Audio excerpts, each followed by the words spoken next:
आपको बहुत बहुत धन्यवाद है कि इतना व्यस्त के लिए 5 मिनट के लिए बच्चे का कि आपने अपने पुराने विद्यालय में तो I want to hand over the mic to Shri Omkar Pandey ji को। आपके सामने खड़े हैं, क्या गजब की पर्सनैलिटी है, बोलते बहुत शानदार हैं, क्योंकि बोलने की कला यहाँ सिखाई जाती थी पहले से। और बाकी जो आप अपने मुखार बिंद से निकालेंगे, थैंक यू सर। डायरी सबकी खुली रहनी चाहिए और कलम खोल के रखिए, डायरी खुली रहनी चाहिए। आप उसका जो भी बोलेंगे आप नोट तैयार कर लीजिए। कौन कौन सी क्लास के बच्चे? तो फिर good morning all of you. Good morning. इधर नहीं बोल रहे हैं बच्चे, थक गए आप लोग? ऐसा लगता है स्कूल में हम लोगों ने भी शुरुआत की थी इसी स्कूल से, और ये स्कूल भी बिल्कुल शुरू हुआ था, हम लोगों की पढ़ाई भी बिल्कुल शुरू हुई थी। आप जैसे ही नन्हे मुन्ने थे हम लोग, और बहुत अच्छा एनवायरनमेंट हुआ करता था। बिल्डिंग्स तो इतनी नहीं थी, लेकिन ये है कि यहाँ पर जो पर्सनैलिटी डेवलपमेंट, जो स्पीकिंग आर्ट और सारी चीज़ें सिखाई जाती थी, वो सब भी होता सर। न्यूज़पेपर रीडिंग वगैरह भी होता है मॉर्निंग में जी। अच्छा, रिपोर्ट सर बनती है अच्छा, न्यूज़पेपर रिपोर्ट कौन कौन बनाते हैं? House reporter, very good. ये बहुत अच्छी चीज़ हुआ करती थी, और ये एक अलग स्किल डेवलप करती है। आप में से जो लोग भी राइटिंग करते होंगे, रिपोर्ट राइटिंग, वो एक बहुत ही बेहतरीन स्किल सिखाता है। और मैं पर्सनली जब यहाँ पर सिखाया गया तो पर्सनली मेरा बहुत एक्सपर्टीज़ रहता था रिपोर्टिंग में। ग्रुप्स हुआ करते थे, गांधी ग्रुप, कलाम ग्रुप, इस तरह के ग्रुप्स बनते थे, और हर एक ग्रुप्स की एक रिस्पॉन्सिबिलिटी होती थी कि कौन सा ग्रुप क्या स्कूल में लीड लेगा। हर किसी को लीड सिखाई जाती थी। तो बहुत सारे मोटिवेशंस और बहुत सारी चीज़ें आपको मॉर्निंग इवनिंग असेंबली में यहाँ सिखाई जाती हैं। योगा सिखाया जाता होगा, बहुत कुछ सिखाया जाता होगा। मैं थोड़ा सा बस एक चीज़ पर फोकस करूँगा, जो कि यहाँ पर ऑलरेडी चल भी रहा है, टेक्नोलॉजी बेस्ड लर्निंग। आप में से बहुतों को पता होगा कि बहुत सारे एडवांस टेक्निक्स में स्कूल से बैग फ्री स्कूल्स हो चुके हैं। किसी को पता है कॉन्सेप्ट बैग फ्री स्कूल का? किसी को? बैग फ्री स्कूल में लर्निंग बाय डूइंग एक्टिविटीज। एक तो बहुत प्राइमरी लेवल पर देखेंगे आप बच्चों को, तो वो बैग फ्री आते हैं स्कूल में, मतलब उनको लर्निंग के, जैसे आपके आंगनवाड़ी सेंटर्स होते हैं, प्री प्राइमरीज में होते हैं, उसमें बच्चे करते करते सीख जाते हैं। बट आप ये सोचिए कि एक हायर लेवल पर, अप्रॉक्स 9 to 12th लेवल पर, अगर बैग को फ्री कर दिया जाए और जितनी सारी चीज़ें आपके बुक्स में हैं, आपके बैग्स में हैं, वो सारी चीज़ें अगर टेक्नोलॉजी में आपको सीखने को मिले, तो एक बेहतर अनुभव होगा या बुरा अनुभव होगा? बेहतर अनुभव होगा ना। तो जो टेक्नोलॉजी बेस्ड लर्निंग आई है, स्टेम एजुकेशन भी इसको कहते हैं, और बहुत सारे अदर सब्जेक्ट्स। पहले तो सब्जेक्ट्स का जो बोझ है वो कम हो गया है, मतलब हम सिर्फ उन्हीं सब्जेक्ट्स को फोकस करते हैं जिसका जो गोल है। आप सभी के एम्स और गोल्स क्लियर हैं? सबके क्लियर हैं? अच्छा, आप अपने एम्स को कैसे याद रखते हैं? लिखकर। Morning questions, evening power question, morning power questions, ये सब होते हैं आपके साथ? हाँ, मॉर्निंग पावर, जो morning power questions, evening power questions होता था, सर का एक टूल्स एंड टेक्निक है, आई होप आपको बताएंगे। वो बहुत पावरफुल और स्ट्रांग होता था। पर डे आपके गोल को रिमाइंड कराता था, हु आई एम। उसमें क्वेश्चन ही होता था, मतलब सुबह शाम आपको ये रियलाइज करना है, who I am, what is my skill.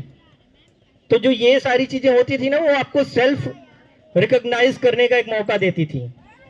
हर किसी में बेस्ट एबिलिटी है, वो उसे आइडेंटिफाई करते हैं, और अपनी बेस्ट एबिलिटी को आइडेंटिफाई करके उस पर फोकस करते हैं। बहुत सारे ऐसे बच्चे होंगे जिनका पढ़ाई में मन नहीं लगता होगा, बहुत आम बात है। सबके साथ होता है। तो उनको अपने स्किल्स को एटलीस्ट आइडेंटिफाई करना है, उनका बेटर स्किल क्या है, क्या वो दे सकते हैं ऐसा जो उनके पढ़ाई से भी ज्यादा उनको आगे ले जाए। होता है ना एम सबका। है कोई ऐसा जिसका पढ़ाई में मन नहीं लगता, बिना शर्माए बताएगा? है? मैं तो क्रिकेट खेल के आगे जाऊंगा। हाँ, बेसिक तो जरूरी है। आप लोग डर रहे होंगे। जब आपके अंदर सेल्फ रिलायबल पावर आ जाएगी, जब आप सेल्फ रिकॉग्नाइज कर लेंगे खुद को, तो ये आपका जो हेजिटेशन है वो खत्म हो जाएगा। क्योंकि जैसे ही आप बोलेंगे मेरा पढ़ाई में मन नहीं लगता, आपको प्रूव करके दिखाना होगा कि पढ़ाई से बेटर भी आपके पास कोई ऑप्शन है ना।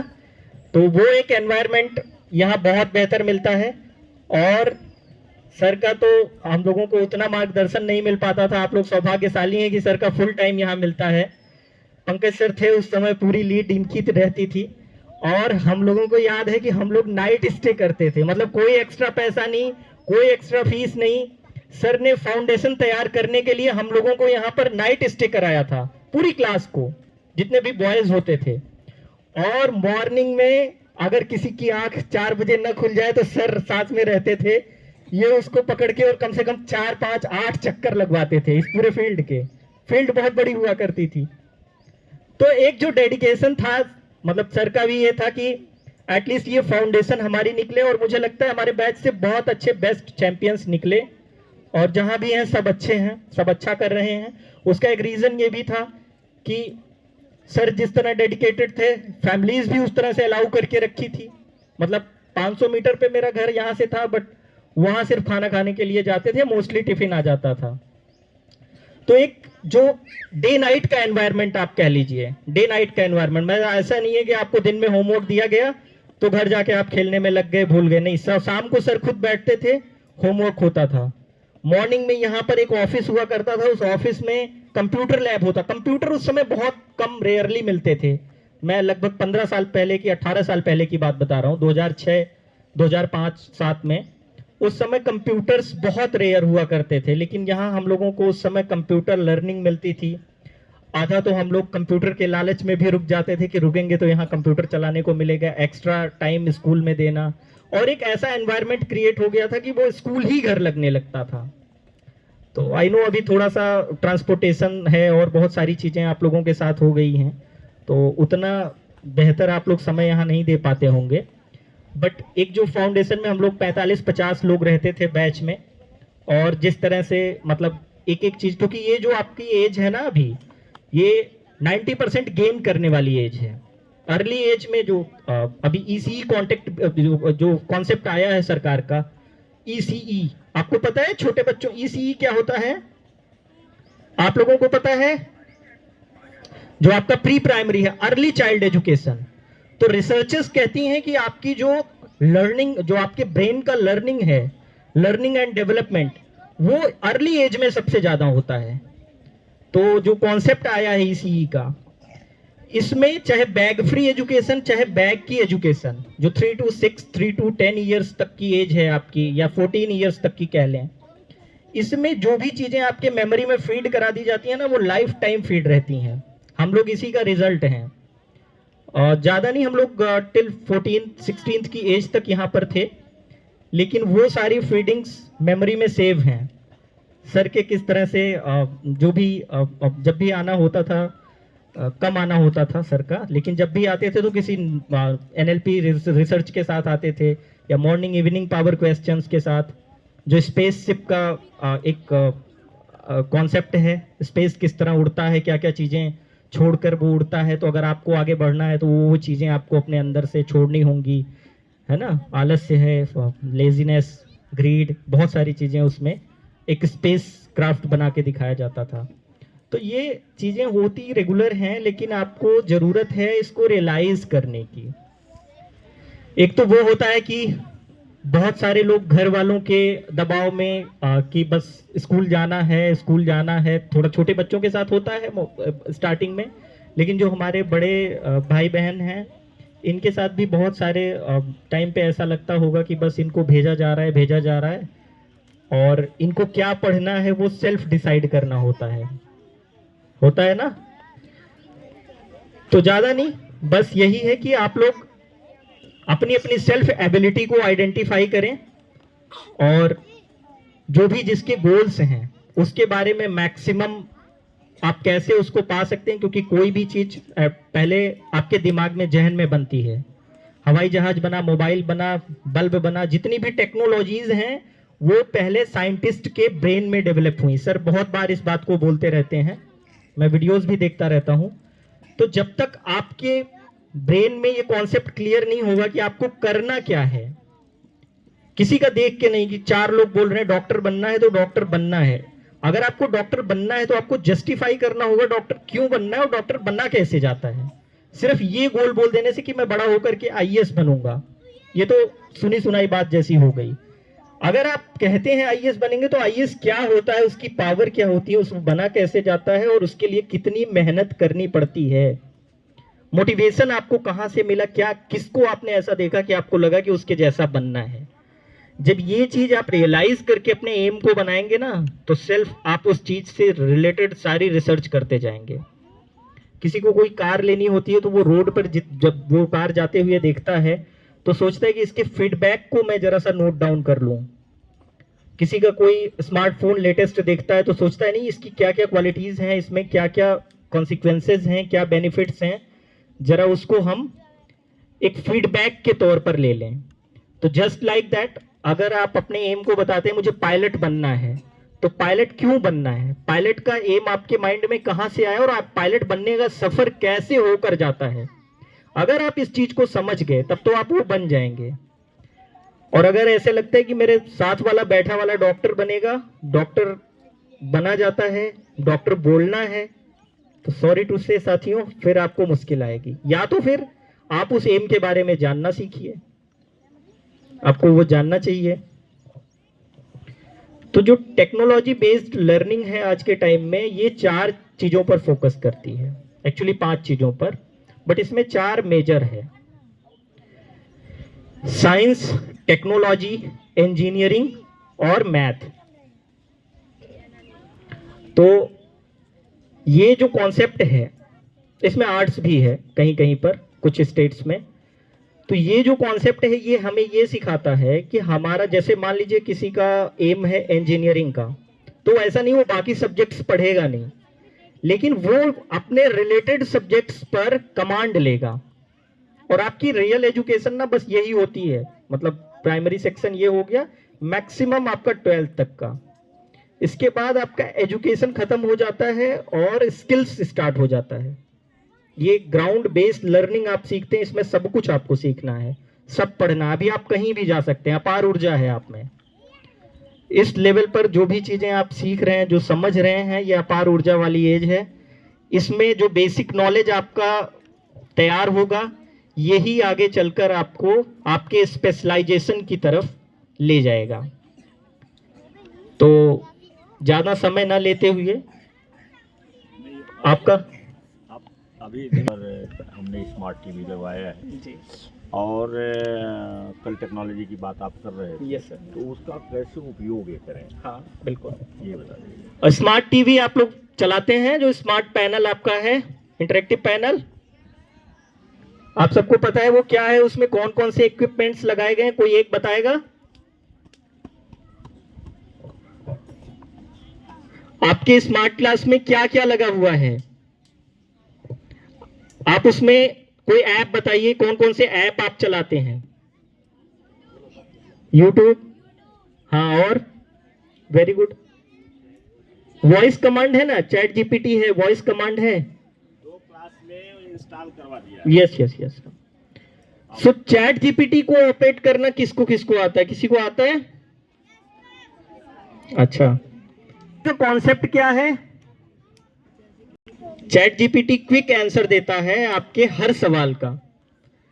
और इसमें थोड़ा सा और लेटेस्ट टेक्नोलॉजी है सर, आपको एज्यूम कराएंगे किसी को किसी चीज का थॉट आ रहा है, मतलब ऐसा नहीं है कि वो उसको व्यक्त कर सके कि उसके मन में क्या थॉट आ रहा है, तो उससे रिलेटेड साइंस होते हैं। साइंस मतलब ये SIGN वाला है ना, सिग्नल्स, आप उसमें उससे रिलेटेड साइंस डालेंगे कि आपके थॉट में चल क्या रहा है। जैसे सपोज आपके थॉट में मान लीजिए यहीं बैठे बैठे आपको लग गया कि जो सनलाइट आ रही है, सनलाइट का सोलर में यूटिलाइजेशन कर सकते हैं। बट बैठे बैठे आपको और एक थॉट आ गया कि इस सनलाइट से और अपने रिलेटेड रिसोर्सेज में, जो हमारे पास अवेलेबल रिसोर्सेज हैं, इसमें इस सनलाइट का और हम क्या यूटिलाइजेशन कर सकते हैं। तो आप सीधा, जैसे आपको लगता होगा बहुत सारे सवाल ना कि आप टीचर से करेंगे तो हो सकता है टीचर, अब एक हेजिटेशन होती है, नॉर्मल हेजिटेशन, हम लोग भी इस एज में थे तो होती थी। बट वहां आप उससे अगर पूछेंगे, जैसे आपने उससे कह दिया कि सनलाइट से मैं क्या रिसर्च कर सकता हूं, तो 10 ऑप्शन आपके सामने दे देगा। सनलाइट से आप ये रिसर्च अपनी कर सकते हैं, पूरी कर सकते हैं। प्लांट्स पर आप कोई रिसर्च करना चाहते हैं तो प्लांट्स रिसर्च पर आप उसमें क्लिक कर देंगे। प्लांट्स रिसर्च में आपको कुछ भी कॉन्सेप्ट नहीं पता है, लेकिन थॉट आपके मन में थोड़े थोड़े उसके सिग्नल्स मिल रहे हैं, तो आप वो सिग्नल्स इनपुट करते जाएंगे, अपनी एक इमेजिनेशन को क्रिएट करते करते करते वो एक बेस प्रोजेक्ट की तरह हो जाएगा। आपके थोड़े थोड़े थॉट्स लेगा, थोड़े थोड़े सिग्नल्स आपको देगा, हिंट्स देगा, करते करते आप उसमें एक बेहतर ऑप्शंस पा जाएंगे। और उन ऑप्शंस को पाने के बाद आप अपनी टेक्नोलॉजी में ही आगे बढ़ने का एक मौका पा जाएंगे। ये तो सिर्फ हुआ चैट जीपीटी का, इसमें बहुत सारे रिसर्चेस के लिए अलग हैं, और आपके मैथ का पर्टिकुलर एक अलग ऐप आता है, मैं वो सारे शेयर कर दूंगा, कोशिश करूंगा इंस्टॉल भी हो जाए आपका। तो एक होता है सब्जेक्टिव कमांड, आर्ट्स के लिए, जिनका आर्ट में इंटरेस्ट है उनके लिए भी चैट जीपीटी का एक अलग सेक्शन है ना। तो इस तरह से परप्लेक्सिटी आया, परप्लेक्सिटी का स्पेशल वर्क ही रिसर्च है, वो आप किसी चीज को देंगे, चैट जीपीटी से भी ज्यादा परप्लेक्सिटी आपको डिटेल्ड में रिसर्च करके बता देगा। आप इस पर रिसर्च करना चाहते हैं तो आपका इनपुट लेना स्टार्ट कर देगा किसी भी चीज पर। तो जरूरत है फर्स्ट ऑफ ऑल अपने इंटरेस्ट को पहचानने की। अगर आपको लगता है कि आपका सब्जेक्टिव कमांड पुअर है तो डोंट बी नेगेटिव। सब्जेक्ट पढ़ने में अगर आपका मन नहीं लगता है तो आप पहले अपने मन को तलाशिए, लगता कहां है। First of all this is important. हाँ, एक बेसिक नॉलेज तक तो ठीक है, आपको पढ़ना पड़ेगा ही। बेसिक नॉलेज आपका जब तक 10th क्लियर नहीं हो जाता, 12th क्लियर नहीं हो जाता, आपको सब कुछ पढ़ना है। लेकिन आपका एम जब क्रिएट होने लगेगा ना कि मेरा एम आगे चलकर इस तरफ जाना है, क्योंकि बहुत सारे लोग तो बस पढ़ते हैं, उनको पता है पढ़ा जाता है, पढ़ाई करने से जॉब मिल जाती है, पढ़ाई करने से आदमी आगे बढ़ता है, कल्चर है, सोसाइटी का ट्रेंड है। लेकिन अब तो बिना पढ़ा कोई रहा नहीं, चाहे स्कूल जो लोग नहीं भी जाते हैं उनको भी बेसिक नॉलेज बहुत सारी हो चुकी हैं।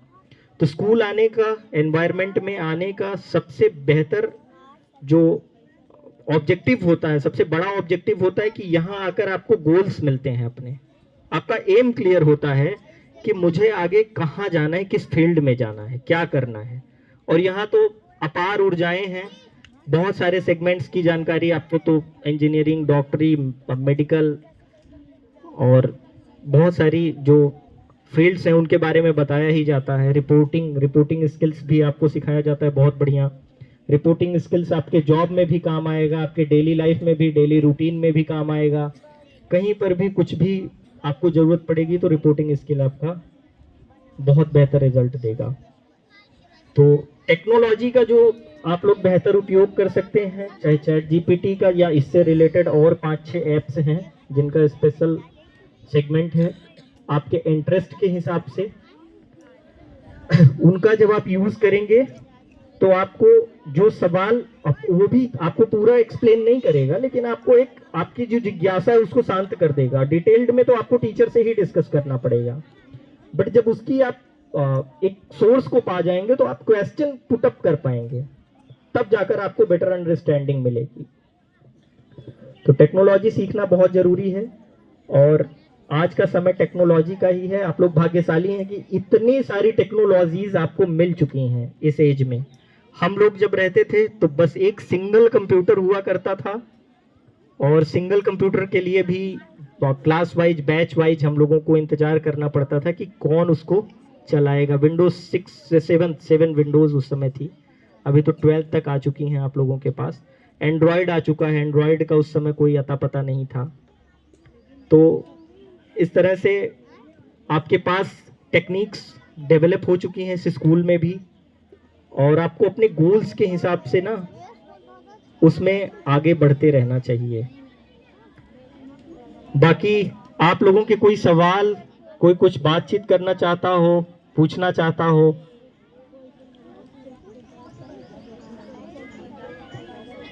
पीछे हमारे साथी बहुत देर से बैठे हैं, मुझे लगता है थक गए हैं। कुछ आ रहा है आपके दिमाग में? जो आ रहा हो पूछ सकते हो। हाँ, हम लोग भी ऐसे बैठे थे कुछ साल पहले। और आप लोग भी यहाँ से निकलेंगे तो बहुत अच्छा करेंगे, बहुत आगे बढ़ेंगे। हाँ, जो लोग अपने आप को पहचान लेंगे और जो यहाँ से निकलने के बाद अपने पुराने वाले कल्चर में फिर से मिक्सअप हो जाते हैं, वो वहीं रहेंगे, वो निकल नहीं पाएंगे उससे। मकड़ी का जाल होता है ना, सर ने बताया होगा आप लोगों को मकड़ी के जाल वाली कहानी। मकड़ी के जाल से कैसे कौन निकलता है बाहर, क्या क्या स्ट्रगल्स करने होते हैं। तो ये जरूरी है। ठीक है, फिर आप लोगों के कोई सवाल नहीं है? अच्छा, मैं पूछूं? हाँ?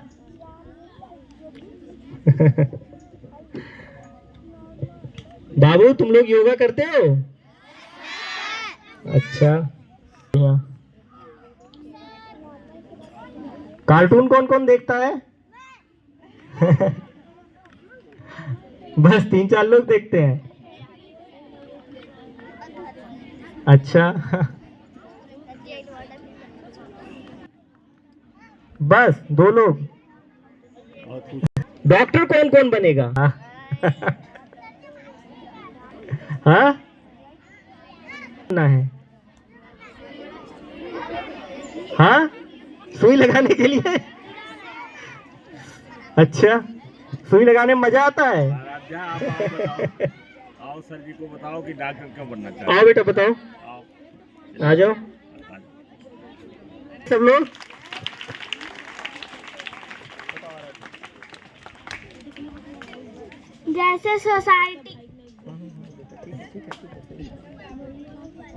जैसे सोसाइटी में कोई प्रॉब्लम हो गई। हाँ हाँ, वेरी गुड, वेरी गुड, सही बता रही हो बेटा। कोई बीमार प्रॉब्लम पड़ हो गई गई। तो किसी को कोई दिक्कत हो गई तो उसको दवाई देने के लिए, है ना, अपनी फैमिली में, सोसाइटी में, है ना। वेरी गुड, बोलो। किसी को दिक्कत हो गई तो उसको दवा देने के लिए। Very good, very good. दूसरे की जिंदगी को अच्छा बनाना। किसी दूसरे की जिंदगी को अच्छा बनाने के लिए। Very good. और अपने मम्मी पापा की दवाई करने के लिए, ठीक है। फैमिली की। चलिए, अपनी फैमिली की देखभाल करने के लिए। Very good, very good, thank you. Welcome welcome. बहुत अच्छा आराध्या ने बताया। अच्छा अच्छा, अभी जैसा कि आराध्या ने बताया डॉक्टर बनना, और डॉक्टर के टाइम पर बहुत सारे हाथ खड़े हुए। आप लोगों को पता है डॉक्टर्स कितने टाइप के होते हैं? क्या एक डॉक्टर सारे इलाज कर देता है या हर चीज के लिए अलग अलग डॉक्टर होता है? Very good.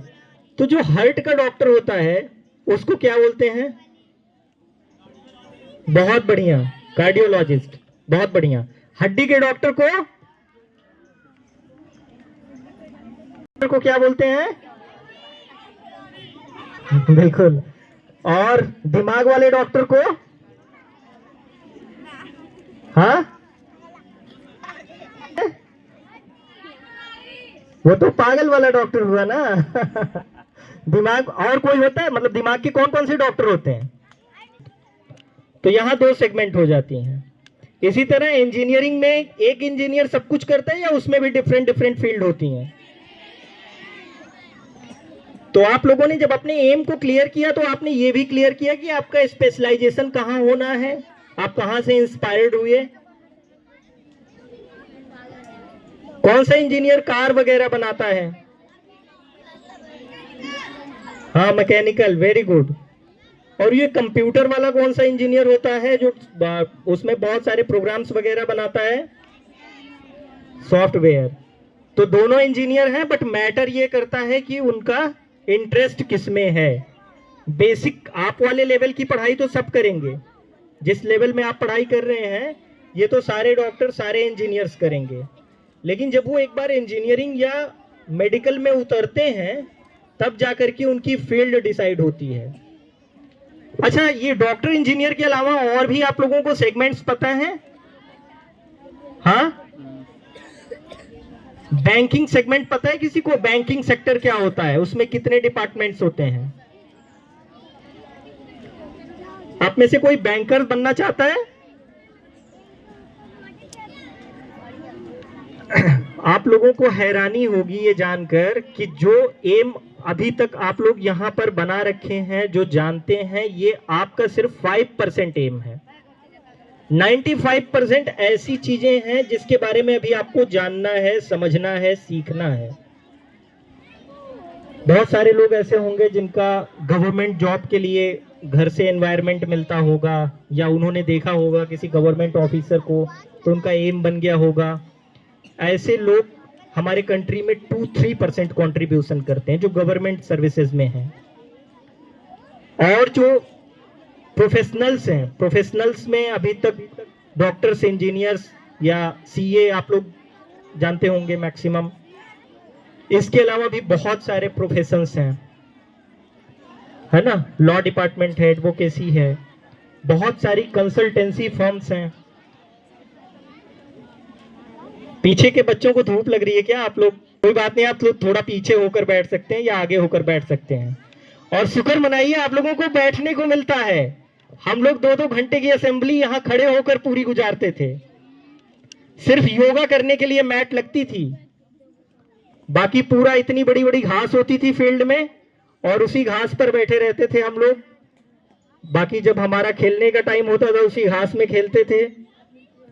एक ये सब लगा होता था, वॉलीबॉल, बास्केटबॉल वाला, स्पोर्ट्स मटेरियल होते थे, बैडमिंटन वगैरह, हॉकी वगैरह, ये सब खेलते थे। तो पूरा टाइम इसी फील्ड में रहते थे और बहुत बड़ी बड़ी घासें यहाँ हुआ करती थी। तो बेहतर है कि आप लोग बैठे हुए हैं। तो कॉर्पोरेट वर्ल्ड जो है ना, जैसे अभी आपके जो आपकी सोसाइटी है जिसमें आप रह रहे हैं, उसमें ज्यादा ऑप्शंस नहीं मिलते हैं। लेकिन जब आप लोग ये अपनी क्लासेस को पास करके थोड़ा सा बाहर निकलेंगे ना, तो आपका पाला पड़ेगा कॉर्पोरेट वर्ल्ड से, जिससे हमारे देश की इकोनॉमी चलती है और जिससे 90% पॉपुलेशन अपनी जीविका चलाती है। कॉर्पोरेट में आपको 5,000 से लेकर के 50 लाख रुपए महीने तक की नौकरियां हैं ऑल ओवर वर्ल्ड। तो कॉर्पोरेट में जब आप जाएंगे, हर इंटरेस्ट के, आपके इंटरेस्ट के हिसाब से हर जगह का कॉर्पोरेट वर्ल्ड डिवाइड हो चुका है। और ये तो सिनेरियो अभी तक का था। अगले 1 दशक में जब आप लोग यहां से निकलकर पहुंचेंगे तो शायद आलम बहुत बदल चुका होगा। बहुत बदलने का मतलब ये है कि बहुत सारे ऑप्शंस आपके क्रिएट हो चुके होंगे, बहुत सारी फील्ड्स आपके 12th पास करते ही आपको मिलने लगेंगी। अभी NEP आया है, new education policy. New education policy में पूरे आपके जो स्टडी कॉन्सेप्ट है उसको चेंज कर दिया गया है। मतलब आपको बेसिक प्री प्राइमरी में क्या पढ़ना है, class play group, UKG, LKG 1 2 3, यहाँ तक प्री प्राइमरी सेक्शन आपका हो गया है। क्लास 4 to 8 तक का अलग हो गया है, 9th 10th का अलग हो गया है, 10+2 का अलग हो गया है, +4 आपका स्पेशलाइजेशन 4 ईयर में क्रिएट होगा। और उसमें आपको स्किल्स पर फोकस किया जाता है एक्सेप्ट ऑफ थ्योरी। तो थ्योरी पढ़ने से थोड़ा सा राहत मिलने वाली है और आपको कॉन्सेप्ट्स पे, टेक्नोलॉजी पर, स्किल्स पर आगे चलकर NEP की जो गाइडलाइन है उसमें एजुकेशन दी जाने लगेगी। तो किताबों का बोझ थोड़ा सा घटेगा और आपको आपके इंटरेस्ट के हिसाब से फील्ड चूज करने का मौका मिलेगा। तो जैसा कि मैंने अभी बताया ना कि 90% चीजें आप लोग अभी नहीं जानते हैं, डॉक्टर, इंजीनियर और इन सब के अलावा। तो अब इसको पता करने का आपके पास सबसे बेहतर जरिया कौन सा है? आपको जानना है कि 12वीं के बाद कौन कौन से ऑप्शन आपके लिए हैं। तो आप लोग कहाँ जान सकते हैं? एक तो अपने सर से पूछ सकते हैं, टीचर से पूछ सकते हैं, लेकिन वो हो सकता है 2-4 ही बताएं। आप 5 बार और पूछेंगे, थोड़ा सा आपको हेजिटेशन होगी। तो इसका बेहतर कहाँ, कौन सा प्लेटफॉर्म है जिस पर आप और पूरा दिन पूछते जाइए तो और आपको बताता जाएगा? बिल्कुल, वहां पर आप जितना और पूछेंगे वो उतना और डिटेल वो बताता जाएगा, कभी थकेगा नहीं आपसे, है ना। तो सबसे बेहतर ये है कि आप लोग अपने अपने गोल्स, अपने अपने एम्स और अपने अपने इंटरेस्ट के हिसाब से सर्चिंग स्टार्ट कर दीजिए और उसका एक कॉन्सेप्ट बनाते जाइए, नोट्स क्रिएट करते जाइए। जितनी चीजें आपको दिख रही हैं, मिल रही हैं, उस पर और डिटेल्ड आप जो है ओरिएंटेशन ले सकते हैं अपने क्लासेस में। सर और कुछ ऐड करना है या कोई सवाल फिर टाइम दे दीजिएगा, यही है। नहीं, बिल्कुल, मेरा बिल्कुल टाइम जब भी सर का। जी, क्योंकि जो जैसे हमने कंप्यूटर शुरुआत कर दिया, क्योंकि मुझे मालूम था कि ये चीज़, और इंग्लिश पर बहुत ज़्यादा जोर दिया गया, मैथ पर तब भी जोर दिया, आज भी दिया जाता है। लेकिन जो सोसाइटी का सहयोग है ये 0.1%, जिससे हमें पिछड़ना पड़ गया। तो ये चीज़ जो है बदलना बड़ा मुश्किल हो गया है। तो जो भी हम करते हैं सब अपने संसाधन से करते हैं, और फीस को हमने कम रखा, आप जानते हैं, इसलिए कि जो सामान्य घर के बच्चे हैं वो भी पढ़ सकें। तो वो चीज़ अब इनके घर वालों को कैसे बताया जा सकता है समस्या तो ये है। अब आपके गांव में चले जाएं, हाँ, लोग नहीं समझे तो उनको हम क्या बताएंगे, कौन सी चीज़ बताएंगे, क्या वो समझेंगे, है ना। तो इसलिए ये नुकसान तो इन्हीं का हो रहा है।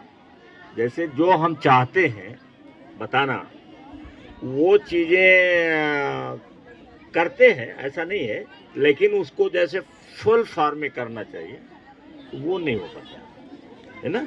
जैसे टीवी हमने लगवा दिया, तो टीवी लगवा दिया तो मैंने मांग मांग करके लगवाया है। जो हमारे पुराने शिष्य हैं, कुछ जौनपुर के हैं, कुछ कहीं के, तो उनसे मैंने, एक बाकीलाल है, वो धनी आदमी हो गया है, वो बिजनेसमैन है, उससे मैंने कहा वो कर दिया, 1 टीवी 2 टीवी। एक महेंद्र जी हैं, प्रिंसिपल रिटायर हैं, उनसे मैंने कहा तो वो 2 टीवी का पैसा दे दिए, ऐसे कर दिया। लेकिन अगर हम चाहें स्कूल से करने के लिए तो स्कूल में नहीं मिलेगा, क्योंकि ये अभी इनकी जो फीस फास है, वो फीस फास तो आप समझिए कि पूरा महीना ख़त्म होने वाला है, नहीं है, नहीं है कहाँ से। लेकिन हमारे बच्चे अच्छे हैं, यही मुझे और बहुत बढ़िया है। धन्यवाद। बस लास्ट के 2 मिनट, बड़ा इंटरेस्टिंग टॉपिक है, बस अटेंशन 2 मिनट्स। क्या आप में से किसी को पता है कि जैसा कि अभी सर बता रहे थे कि हमें जो रिसोर्सेज मिलते हैं, रिसोर्सेज जो हमें मिलते हैं, 1 मिनट बच्चों, जरा सा थोड़ा सा, बस 2 मिनट चुप रहना। जैसा कि सर ने बताया, जो फाइनेंशियल हेल्प्स हैं या आप लोगों के जो यूज की आप लोगों के रिसोर्सेज या फैसिलिटीज की बात कर लें। रिसोर्सेज तो आपका वो हुआ जो नेचुरल है या जो आपको सरकार प्रोवाइड कर रही है। फैसिलिटीज का ऑप्शन है, जैसे आपके इस एरिया में एक अच्छा हॉस्पिटल नहीं है, या हॉस्पिटल है तो उसमें बेहतर फैसिलिटीज नहीं है। इनकी जिम्मेवारी किसकी होती है? सरकार की होती है? सरकार के अलावा भी किसी की होती है? आप जानते हैं इसको? अच्छा, तो बहुत इंटरेस्टिंग टॉपिक है, बहुत ध्यान से इसको सुनिएगा, ताकि आप लोगों के अंदर अगर ये अवेयरनेस आ जाएगी कि आपकी सोसाइटी में कहां कहां से कंट्रीब्यूशन मिल सकता है, तो आप लोग उस दिशा में अपने आप को ले जाने की कोशिश करेंगे। सरकार का अभी करंट जो है ना, जैसे कि अभी मैं कॉर्पोरेट वर्ल्ड के बारे में बता रहा था, तो कॉर्पोरेट सेक्टर बहुत बड़ा सेक्टर होता है।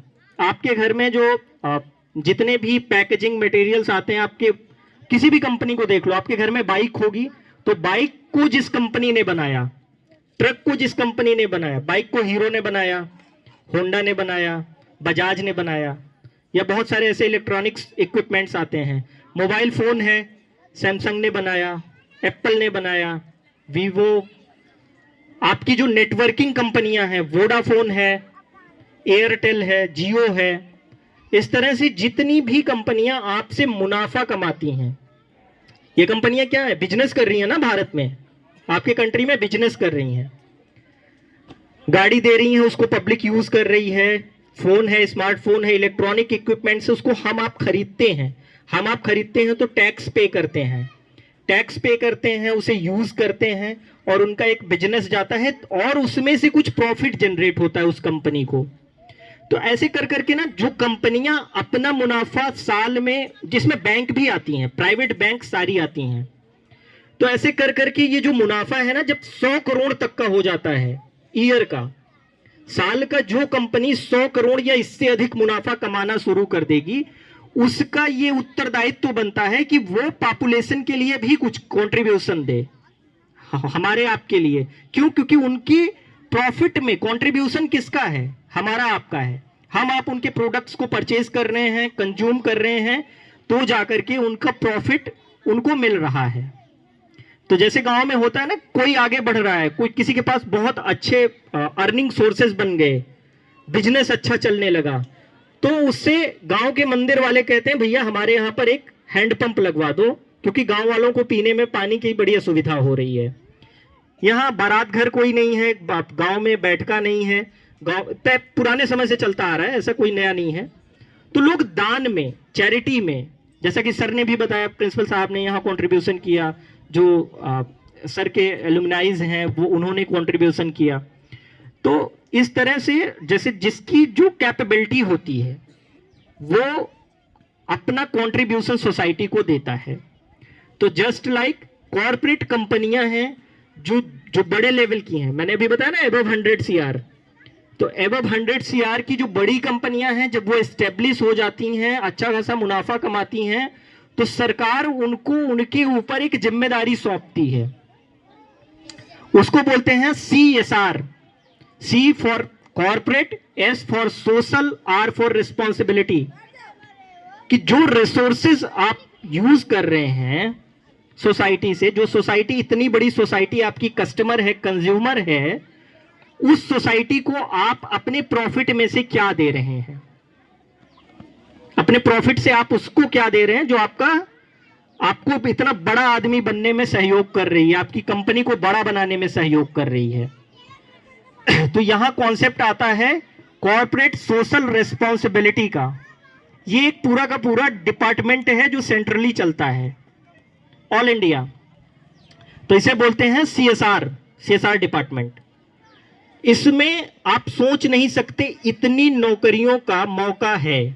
जैसे अभी आप लोगों ने अपना एम बताया ना, तो जो सोशल रिस्पॉन्सिबिलिटी सेक्टर है ये हर सेक्टर में है, एजुकेशन सेक्टर में है, हेल्थ सेक्टर में है, फाइनेंस सेक्टर में है, फाइनेंस लिटरेसी में है ना, स्पोर्ट्स में। जो कंपनी जिस चीज से जुड़ी हुई है, जैसे मोबाइल बनाने की इलेक्ट्रॉनिक कंपनी है, तो वो आपके सोसाइटी में इलेक्ट्रॉनिकली कैपेबिलिटी इंप्रूव करने के लिए कंट्रीब्यूशन करेगी। बैंक है तो बैंक आपके यहाँ एजुकेशन और हेल्थ, जो बेसिक फैसिलिटीज हैं, इन बेसिक फैसिलिटीज को इंप्रूव करने में हेल्प करेगी। और करप्शन तो हर जगह है, बट अगर आप तुलनात्मक रूप से देखेंगे तो कंपैरेटिवली अभी यहाँ पर इतना करप्शन नहीं है, क्योंकि इनका कंट्रोल जो है वो प्राइवेट ऑर्गेनाइजेशंस के थ्रू मॉनिटर किया जाता है। तो बहुत ना के बराबर, या यूं कहें तो बहुत थोड़ा बहुत इसमें करप्शंस है।